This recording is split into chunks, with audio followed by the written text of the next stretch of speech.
మిత్రులారా, మీకందరికీ తెలుసు, ఈ రాష్ట్రంలో ఈ దేశంలో ఎవరు ప్రజాప్రతినిధిగా ఎన్నిక కావాలన్నా, ఎవరు ప్రభుత్వాన్ని ఏర్పాటు చేయాలన్నా రైతుల యొక్క ఆశీర్వాదము, రైతులు చేయుతను అందించకపోతే ఎవరు అధికార పీఠంలో కూర్చోలేరు అని చెప్పి ఈ వేదిక మీద నేను ఖచ్చితంగా చెప్పదలుచుకున్నా. ఈనాడు ఎవరు ఎమ్మెల్యే అయినా, ఎమ్మెల్యే సంగతి పక్కన పెట్టండి, వార్డు మెంబర్ కావాలన్నా, సర్పంచ్ కావాలన్నా, ఎంపీటీసీ కావాలన్నా, జడ్పీటీసీ కావాలన్నా, జిల్లా పరిషత్తులు గెలవాలన్నా, శాసనసభలో ప్రాతినిధ్యం వహించాలన్నా, పార్లమెంటుకు వెళ్ళాలన్నా, ఏ రాష్ట్రానికి ముఖ్యమంత్రి కావాలన్నా రైతులు అండగా నిలబడాలి. ఆ రైతుల ఆశీర్వాదం ఉన్నప్పుడే మన కుర్చీ పదిలంగా ఉంటుంది అని బలంగా విశ్వసించే మీ సోదరుడు ఈరోజు ఈ వేదిక మీద నుంచి రైతులకు ఉద్దేశించి మాట్లాడుతున్నాడు. మిత్రులారా, ఈనాడు చాలామంది చాలా విషయాలు మాట్లాడుతున్నారు. చాలా విషయాలు మాట్లాడే వాళ్లకు అవకాశాలు రాని వాళ్ళు కాదు. ఆనాడు ఉమ్మడి రాష్ట్రంలో డాక్టర్ వైఎస్ రాజశేఖర రెడ్డి గారి మంత్రివర్గంలో మంత్రులుగా పనిచేసిండ్రు. ఆ తర్వాత తెలంగాణ రాష్ట్రంలో 10 సంవత్సరాలు ప్రభుత్వాన్ని నడిపిన వాళ్ళే ఇవాళ 18 నెలలు తిరగక ముందే ఈ ప్రభుత్వాన్ని నిందిస్తూ, దూషిస్తూ వీధి నాటకాలతోని బయలుదేరారు. ఇవాళ తెలంగాణ రాష్ట్ర రైతాంగాన్ని నేను ఈ వేదిక మీద నుంచి విజ్ఞప్తి చేస్తున్నా. తెలంగాణలో ప్రజాప్రభుత్వం, ఇందిరమ్మ రాజ్యం ఏర్పడ్డ తర్వాత గతంలో రైతు రుణమాఫీ గురించి మీకు తెలుసు. 2014లో ₹1,00,000 రైతు రుణమాఫీ చేస్తా అని మాట ఇచ్చి అధికారంలోకి వచ్చిన తర్వాత 4 విడతలుగా నేను ఇస్తాను, ఇప్పుడు నా దగ్గర నిధులు లేవని ఆనాడు మాట్లాడారు. 4 విడతలలో అసలు కంటే మిత్తి తడిసి మోపెడై నెత్తి మీద అప్పు చేతిలో చిప్ప వచ్చే పరిస్థితి రైతులకు ఏర్పడ్డది. ఆనాడు తిరిగి 2018లో మళ్ళీ అదే వాగ్దానం ఇచ్చిండ్రు. ₹1,00,000 రైతు రుణమాఫీ చేస్తాం. మొదటిసారి తప్పు జరిగింది, రెండవసారి తప్పు జరగకుండా మేము చూసుకుంటాం, ₹1,00,000 రైతు రుణమాఫీ చేస్తామని. 5 సంవత్సరాల తర్వాత వెనక్కి తిరిగి చూస్తే 11,500 రైతు రుణమాఫీ చేస్తే 8,500 కోట్ల రూపాయలు మిత్తికే సరిపోయినాయి. 3,000 చిల్లర మాత్రమే ఆనాడు రైతులకు రుణమాఫీ చేశారు. 2 విడతలుగా మొత్తం లెక్క గడితే 10 సంవత్సరాలు 2 విడతలు ఆనాటి ప్రభుత్వం రైతులకు సరాసరిగా అందించింది 16-17 వేల కోట్ల రూపాయలకు ఎక్కువ ఇవ్వలేదు. కానీ మొదటి సంవత్సరంలోనే ప్రజాప్రభుత్వం మీ ఆశీర్వాదంతో వచ్చిన తర్వాత ఎన్నో ఇబ్బందులు ఉన్నా 10 సంవత్సరాలలో ఆనాడు వాళ్ళు చేసిన విధ్వంసం 100 సంవత్సరాలైనా కోలుకోలేని పరిస్థితికి తెలంగాణ రాష్ట్రాన్ని నెట్టేసింది. ఆనాడు ఫీజు రియంబర్స్మెంట్ కావచ్చు, రైతు రుణమాఫీ కావచ్చు, రైతుల గిట్టుబాటు ధర కావచ్చు, ఏ విషయంలో అయినా ఆనాడు తెలంగాణ రాష్ట్రంలో ఆర్థిక విధ్వంసానికి పాల్పడి తెలంగాణ రాష్ట్రాన్ని దిగజారిన ఆర్థిక వ్యవస్థను ఆనాడు మాకు అందించిండ్రు. అయినా మనోస్థైర్యాన్ని కోల్పోలే. అప్పటి వరకు 4 లక్షల కోట్ల రూపాయలు మాత్రమే అప్పు ఉందని అబద్ధాలు చెప్పి కప్పిపుచ్చి మనం గ్రామాలలో చూసినాం. అప్పులకు కూరుకుపోయిన పిల్లగానికి పిల్లనియాలంటే మాకు అప్పులు లేవయా, ఆర్భాటంగా మాకు పెద్ద పెద్ద కార్లు ఉన్నాయి, పెద్ద పెద్ద బంగళాలు ఉన్నాయి, అద్దాల మేడలు ఉన్నాయి. ఈ అద్దాల మేడలు చూసి, మా పెద్ద కార్లను చూసి మాకు పిల్లని ఇవ్వండి అని చెప్పి ఊరి మీద కట్నాన్ని ఎక్కువ తెచ్చుకునేటోళ్ళు మనం గ్రామాలలో చూసినాం. అదే విధానాన్ని ఆనాటి ప్రభుత్వంలో పెద్దలు పెద్ద పెద్ద బంగళాలు కట్టిరు, అద్దాల మేడలు కట్టిండ్రు, రంగుల గోడలు చూపించిండ్రు. కానీ రైతుల యొక్క ఆర్థిక వ్యవస్థ చిన్న భిన్నం అయిపోయింది. విద్యార్థులకు ఫీజు రియంబర్స్మెంట్ ఇవ్వలేని పరిస్థితి, రైతులకు రుణమాఫీ చేయలేని పరిస్థితి, రైతులు పండించిన పంటను కొనుగోలు చేయలేని దివాలా పరిస్థితి తెలంగాణ రాష్ట్రంలో ఉండే. ఆనాడు అసెంబ్లీ సాక్షిగా ఆనాటి పెద్ద ఆయన చెప్పిండు, మేమేం సత్రం నడుపుతలేము, ఈడ రైతులకు మేము పండించిన పంట కొనాలంటే 7,000 కోట్ల రూపాయల నష్టం వచ్చింది, మేమెందుకు కొంటాం, ఓరేసుకుంటే మీరు ఉరేసుకున్నట్టే. ఆనాడు చెప్పిన మాట వాస్తవం కాదా అని నేను మిమ్మల్ని అడుగుతున్నా. మిమ్మల్ని అందరినీ ఒరేసుకోవద్దు, ఒరేసుకుంటే మేము కొనుగోలు చేయం, ఒకవేళ మీరు ఒరేసుకుంటే ఉరేసుకొని చావాల్సిందే అని రైతులకు చెప్పి స్వయంగా వాళ్ళ వ్యవసాయ భూమిలో ఫామ్ హౌస్లో 150 ఎకరాల ఒడ్లు పండిస్తే అవి మొత్తం తీసుకొచ్చి బహిరంగంగా పెట్టిన. ఆనాడు వాళ్ళ పొలంలో పండించిన వడ్లకు 4200 రూపాయలు ధర ఇచ్చి కొనుగోలు చేసేటోళ్ళు వచ్చారు. మరి మనం పండించిన పంట 200 తక్కువైనా 2000కు మేము అమ్ముతాం అంటే కొనేటోళ్ళు లేరు. మేము ఐకేపీ కేంద్రాలు తెరవమని చెప్పి ఆనాటి పరిస్థితి, ఆనాటి ప్రభుత్వం రైతులకు పంగనామాలు పెట్టే పరిస్థితి తీసుకొచ్చింది. ఇవన్నీ ఇంకా మర్చిపోలే, ఇప్పుడే ఆనాటి గాయాలు మానిపోలే. అయినా అలాంటి పరిస్థితుల్లో తెలంగాణ రాష్ట్రంలో ప్రభుత్వాన్ని ఏర్పాటు చేసి ఆనాడు స్పష్టంగా చెప్పినాం, మీరు వరి పండించండి, రాష్ట్ర ప్రభుత్వం కొనుగోలు చేస్తుంది, చివరి గింజ వరకు కొనే బాధ్యత మా ప్రభుత్వం తీసుకుంటుంది. ఎందుకంటే ఆనాడు ఇందిరమ్మ రాజ్యంలో సోనియా గాంధీ గారు కనీసం మద్దతు ధరను తీసుకొచ్చి రైతు పండించిన పంటకు దళారుల చేతిలో మోసపోకుండా ఈరోజు కనీసం మద్దతు ధరను అందించి రైతు పండించిన పంట కొనుగోలు చేసే బాధ్యత మాది అని చెప్పి ఈరోజు కాంగ్రెస్ ప్రభుత్వం మీ ముందు నిలబడి మొదటి విడతగా పంట కొనుగోలు చేసినాం. రెండో విడతకు వచ్చినప్పుడు నేను చెప్పిన పెద్దలు ఉత్తమ్ కుమార్ రెడ్డి గారితో మాట్లాడి, అన్న దొడ్డు బియ్యం తింటలేరు, ఈరోజు గ్రామాలలో చైతన్యం వచ్చింది. రైతులు స్వయంగా 10 రూపాయలు ఖర్చైనా కూలికి పోయి ఉపాధి హామీ కూలీ చేసుకునే పేదలు కూడా ఈరోజు సన్న బియ్యంతో బుక్కడు అన్నం తింటుండ్రు. సన్న బియ్యం మనం ఇవ్వాలి, సన్న బియ్యం ఇవ్వాలి అంటే మన రైతులు సన్న వడ్లు పండించాలి. ఎందుకంటే తెలంగాణలో పండించే వడ్లు నాణ్యమైనవి, శ్రేష్టమైనవి. కానీ దొడ్డు బియ్యం పండిస్తే దొడ్డు బియ్యం తినే పరిస్థితి లేదు. మనము రేషన్ షాపులలో దొడ్డు బియ్యం ఇస్తే మళ్ళీ తిరిగి మిల్లర్లు కొంటుర్రు, లేకపోతే కోళ్ళ దానాకు పోతున్నాయి. దొడ్డు బియ్యం ఇవ్వద్దు, సన్న బియ్యం ఇవ్వాలి అని నేను చెప్పిన.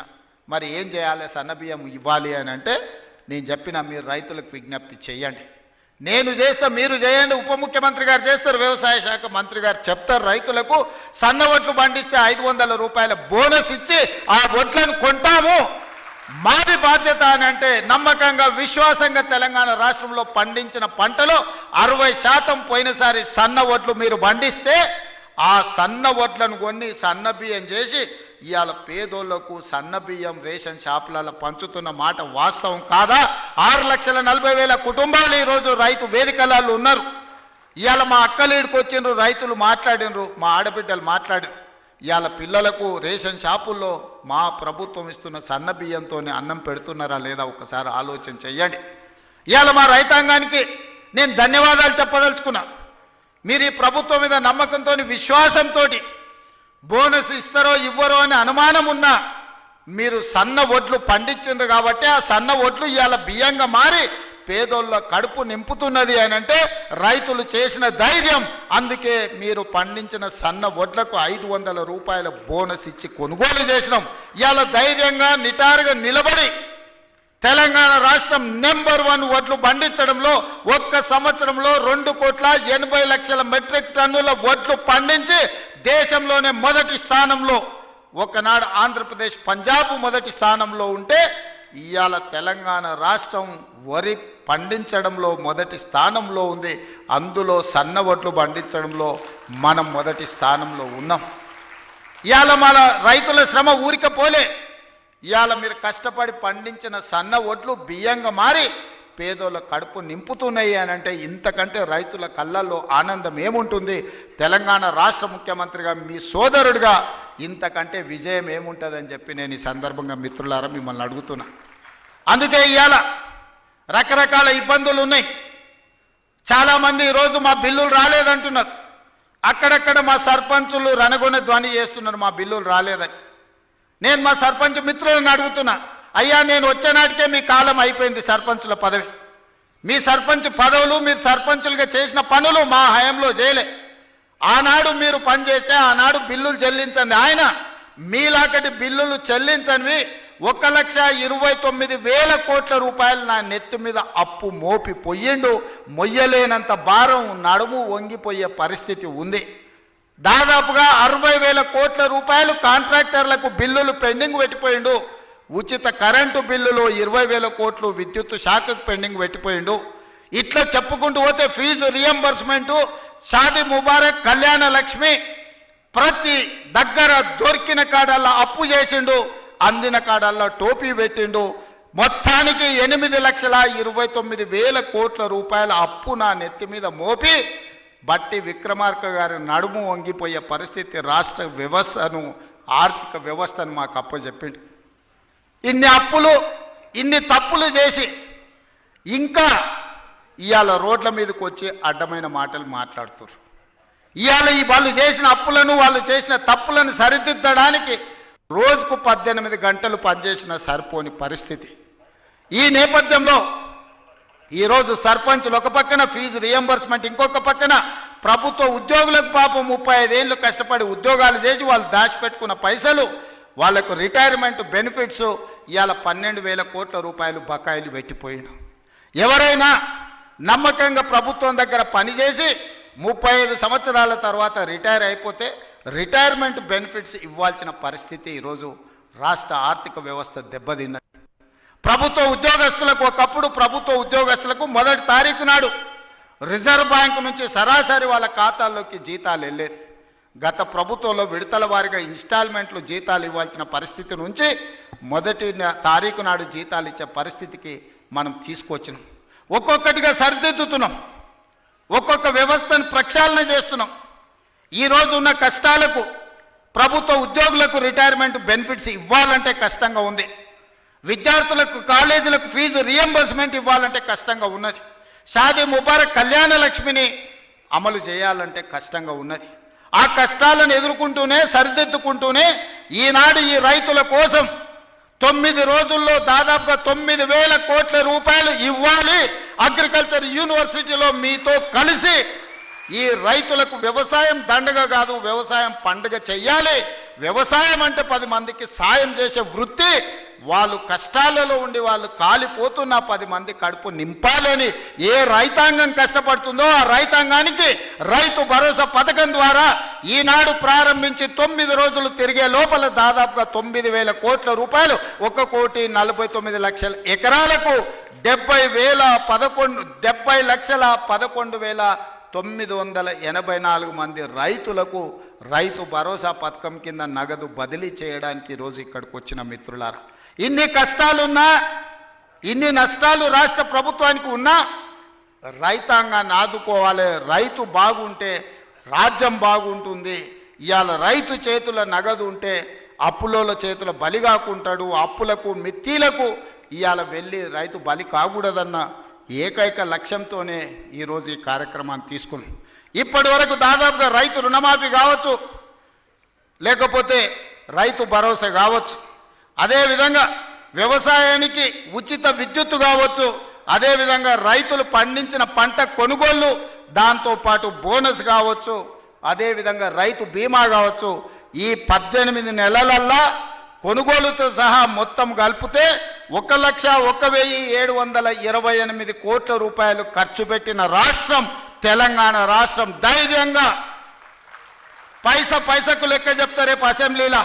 18 నెలల్లో రైతులు పండించిన పంటకు గిట్టుబాటు ధరతో పాటు బోనసు, రుణమాఫీ, రైతు బీమా, రైతు భరోసా కలిపి 1,00,000 కోట్ల రూపాయలు ఖర్చు పెట్టిన ప్రభుత్వం, ప్రజా ప్రభుత్వం, మన ప్రభుత్వం. ధైర్యంగా గ్రామాలకు వెళ్ళి చెప్పండి. ఏ గ్రామంలో అయినా సవాలు విసురుదాం. ఆ 10 సంవత్సరాల వాళ్ళు చేసిన రైతు రుణమాఫీ ఎంత, ఒక్క సంవత్సరంలో మనం చేసిన రైతు రుణమాఫీ ఎంత. గ్రామ సభలు పెడదాం, గ్రామాలలో చర్చ పెడదాం.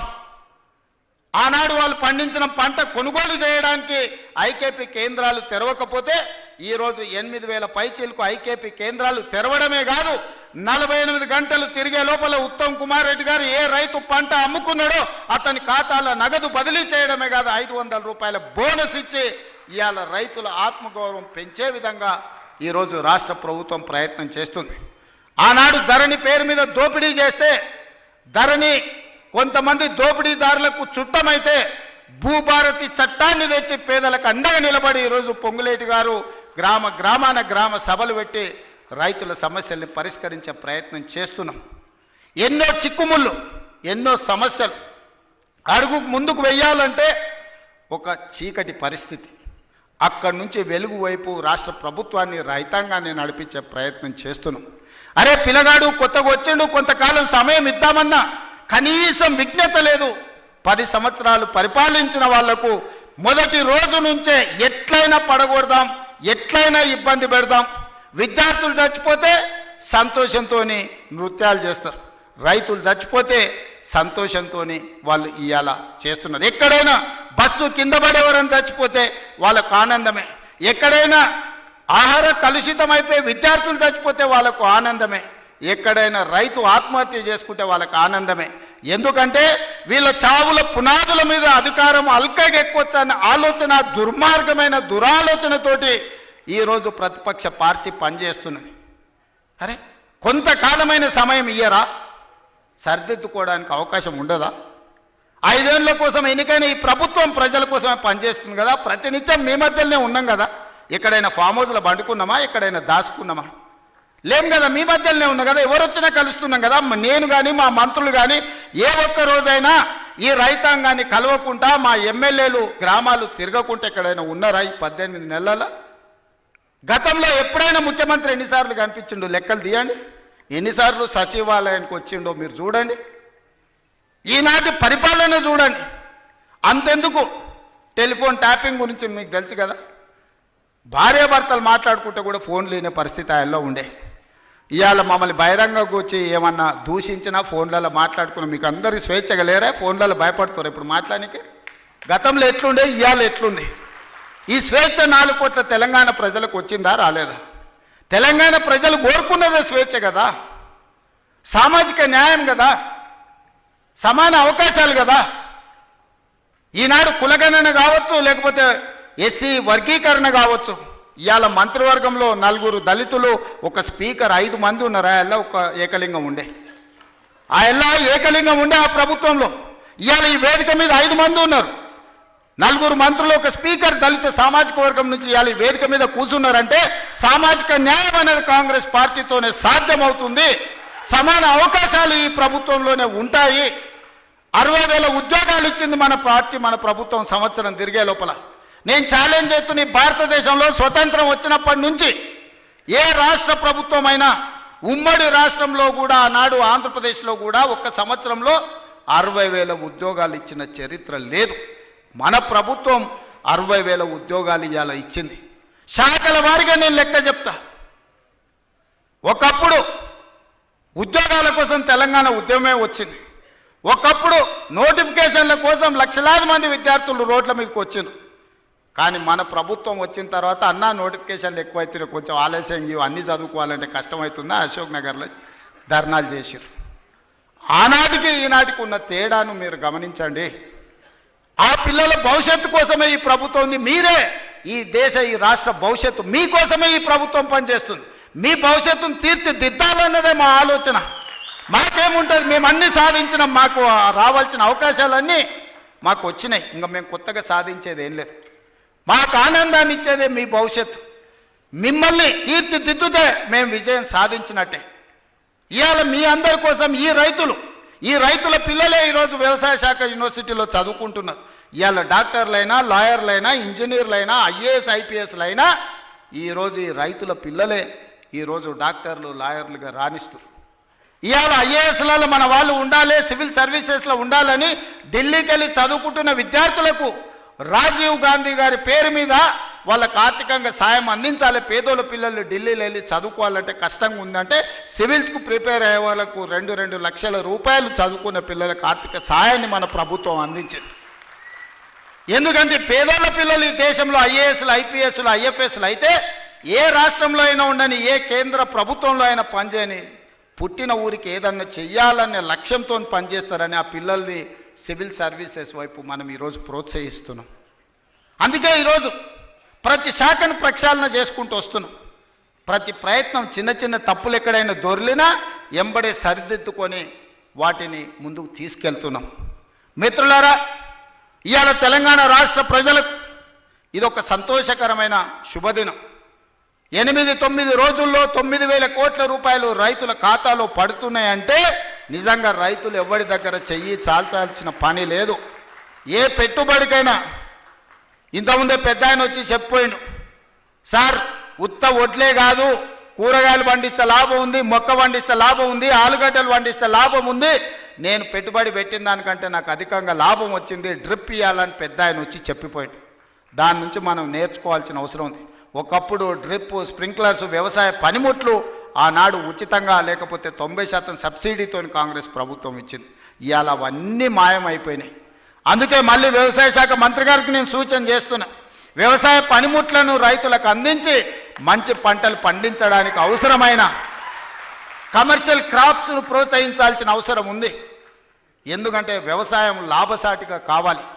వ్యవసాయం వ్యవసాయ కుటుంబంలో నలుగురు ఉంటే ఒకరు కుటుంబాన్ని చూసుకోవాలి, ఒకరు వ్యవసాయం చూడాలి, ఒకరు ఉద్యోగం చేయాలి, ఇంకొకరు వ్యాపారం చేయాలి.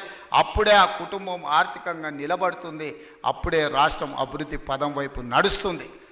రాబోయే 10 సంవత్సరాలలో తెలంగాణ ఎకానమీని $1 ట్రిలియన్ ఎకానమీ చేయాలంటే వ్యవసాయం లాభసాటిగా మారాలి. రైతుల పెట్టుబడికి 2 లాభం వచ్చినప్పుడే తెలంగాణ రాష్ట్ర ఆర్థిక వ్యవస్థ అభివృద్ధి పదం వైపు నడుస్తుంది.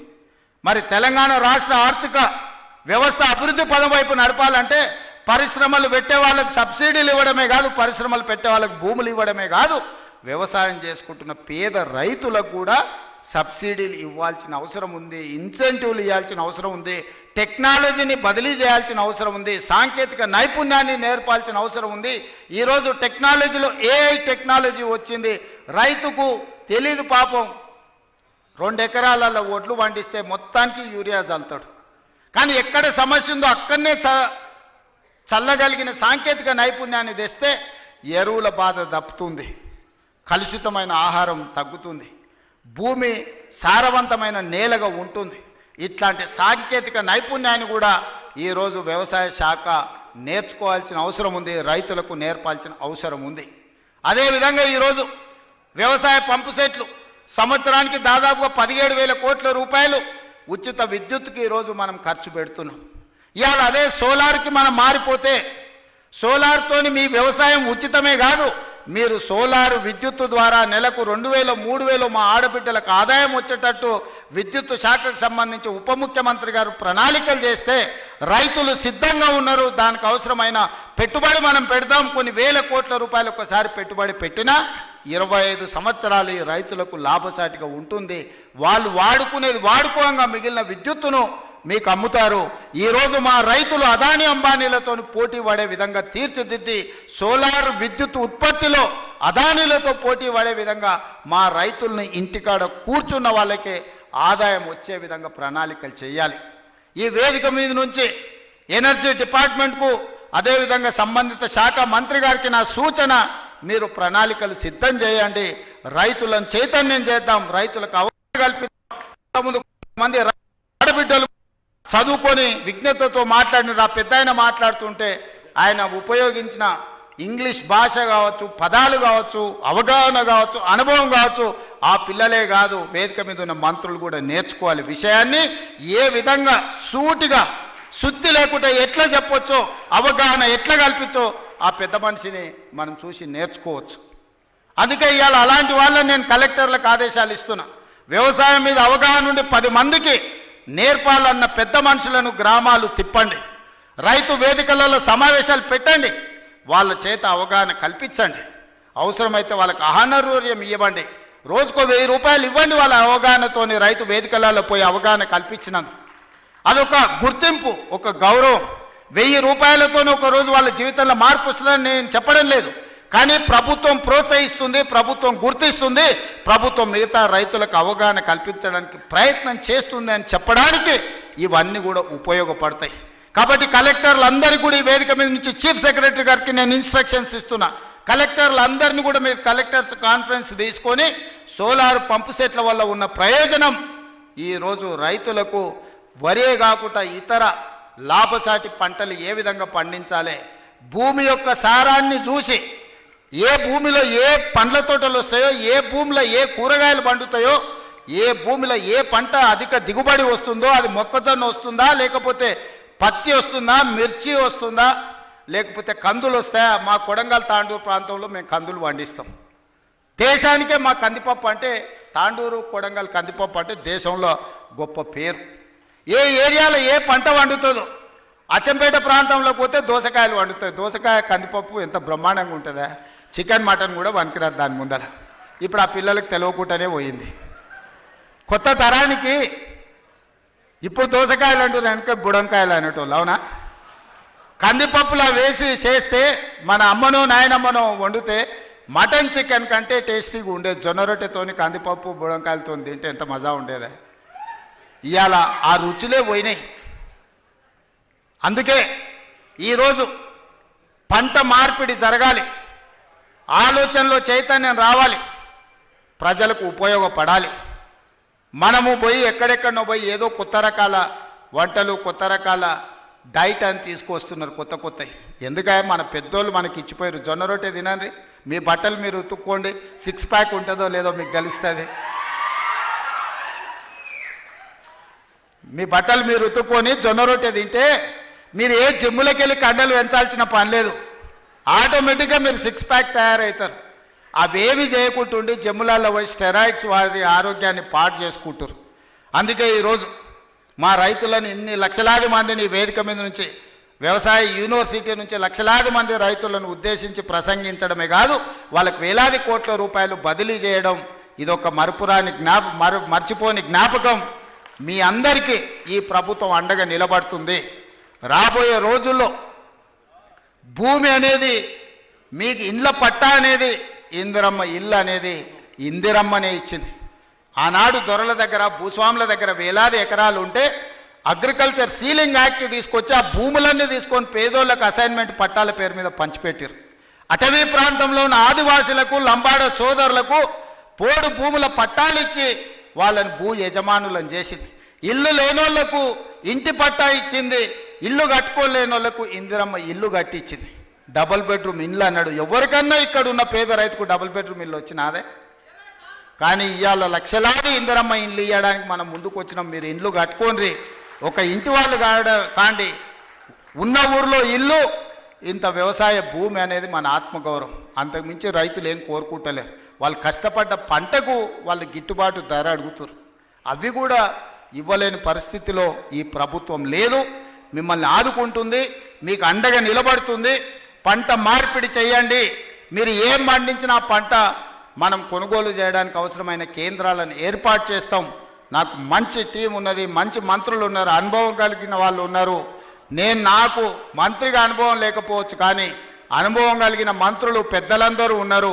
వాళ్ళందరి సహకారంతో ఒక మంచి పరిపాలన అందించి తెలంగాణ రాష్ట్రం దేశానికి ఆదర్శంగా నిలబడే విధంగా, తెలంగాణ రాష్ట్రం ఈ దేశంలోనే మొదటి స్థానంగా ఉండే రాష్ట్రంగా తీర్చిదిద్దే బాధ్యత తీసుకుంటాం. ఎవరు ఎన్ని గోల పెట్టినా, ధర్నాలు చేసినా, రోడ్డు మీద బండి దొల్లినా, తొడుక్కున్న బట్టలు చించుకున్నా 10 ఏళ్ళు మన ప్రభుత్వమే ఉంటుంది. నేను ఈ మాట చెప్పదలుచుకున్నా. వాళ్ళని చూడండి, వాళ్ళ మాటలు చూడండి. అసూయ, అక్కసు, కడుపు నిండా విషం కనిపిస్తుంది, అహంభావం కనిపిస్తుంది, బలుపు కనిపిస్తుంది మాటలలో. చూడండి, టీవీ ముందర మాట్లాడేటప్పుడు ఒక్కసారి. ఎందుక 10 ఏళ్ళు వెళ్ళిండ్రు కదా, అన్ని అవకాశాలు ఇచ్చారు ప్రజలు. మిమ్మల్ని ఎవరు చేయొద్దన్నారు? రైతు భరోసా ఇవ్వద్దన్నారా? లేకపోతే రైతుకు పండించిన పంటకు గిట్టుబాటు ధర ఇవ్వద్దన్నారా? రైతు రుణమాఫీ చేయొద్దన్నారా? మీ కాలంలో సర్పంచుల బిల్లులు చెల్లించొద్దన్నారా? కాంట్రాక్టుల బిల్లులు చెల్లించొద్దన్నారా? రోడ్లు వేయొద్దన్నారా? చెట్లు పెంచొద్దన్నారా? ఎవరన్నారే? 10 ఏళ్ళు మొత్తం మీ ఇష్టారాజ్యంగా పరిపాలన చేసి రాష్ట్రాన్ని రావణ కాష్టంగా మార్చి, రాష్ట్రం మొత్తం విధ్వంసం చేసి బొందల గడ్డగా మార్చి, ఇంకా సిగ్గు లేకుండా రోడ్ల మీదకి వచ్చి మమ్మల్ని తిట్టే పని చేస్తున్నారు. మీరు ఎన్ని తిడితే ఆ తిట్లన్నీ ఆశీర్వాదం కింద మారుతాయి. అందుకే వాళ్ళని పట్టించుకోవడం మానేసిన నేను. ఎందుకంటే రోడ్డు మీద మనం పోతుంటే అరుస్తూనే ఉంటాయి కొన్ని. అరిసినప్పుడు అరిసిన దానికల్లా వెనక్కి తిరిగి రాయితో కొట్టం కదా. నేను పని చేస్తా, మీరు వాళ్ళ పని చూడండి అని తెలియజేస్తూ మీ అందరి దగ్గర సెలవు తీసుకుంటున్నాను.